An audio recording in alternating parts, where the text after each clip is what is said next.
Hello, how we doing today? So I'm gonna be talking about the book Zane and the Hurricane, a story of Katrina. It's by Robin Philbrick. He's an award-winning author prior to this book, and then he actually won he was on the list for the Texas Bluebonnet Award for 2015 to 2016. And basically, the book is a historical fiction book, and it describes the like small. It tells you about the events of Katrina. Very small. It doesn't get. It's not. That's what makes it fiction. The boy in the book is not a real boy in real life. So it is a historical fiction. He starts off by wanting to go. Well, his mom wants him to go to his grandma's house in New Orleans before the hurricane and actually changed paths because his dad had died and he didn't know his dad's family. So she thought it'd be a good idea for him to go see her and meet her. It was his great grandmother.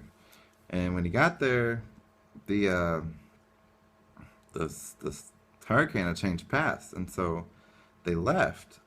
And on their way out on the freeway, his dog Bandy, which is a big, his name's Bandit, but Bandy was his nickname. It's a big part of the story. He actually jumped out of the car window and wanted, and then because the dogs beside them, the other car, they started barking, so it spooked him. So he ran out, and then Zane, the boy, he was a teenager. He loved his dog so much that he decided to jump out the window and run after him. And the dog led him all the way back to his house, which is his great grandmother's house, which was far away and there's no way to go back. So they waited out the storm in the house, which actually held up really well until the um, canal broke. I mean, the levees. And you know the story behind that. And so it flooded really bad, and he had to run up and try to get into the attic. And once he got into the attic, he fell asleep eventually. And the next morning, they woke up to True, which was a older gentleman's name. The nickname was True, and Melvina were in a canoe, and they were going to help him out. So they went down and helped him out. Well, he went down to the canoe, and then they began a whole set of adventures between snakes in the water and a gangster, like a drug lord, like chasing after him and wanting to get Melvina, the daughter, because her mom was like a drug addict, and he owed her money. She owed him money or something like that. So eventually, they get to where they can find higher ground and safety. And then they gonna cross the bridge, and there's cops there, and and they go running up to it, and the cops are like, "No, you can't cross." And Bundy attacks the cops, and he ends up getting shot. And I'm like, "Oh my gosh, this is crazy." So what do we do?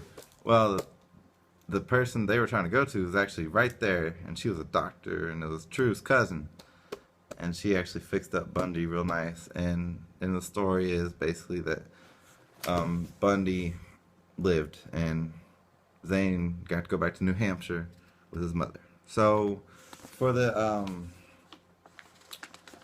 for activity, I will do an anticipation guide, which is basically the students will predict what happens by saying true or false on the statements that I've made for them.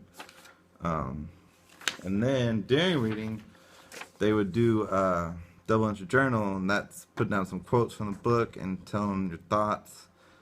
And that's that right here. And finally, after reading a story map, that makes sure that they understand what character setting, problem, outcome, end goal, and all that is. It gives them understanding of everything from as far as that. This book was amazing. I read it in like 3 hours, knocked it out, and it was great. I loved it. and a kid would definitely enjoy it because it gives them a uh, a look into a disaster where they can appreciate nature and its powerful force, and also show how friends can be loyal to each other and help out each other in hard times. That's all I got. Thank you.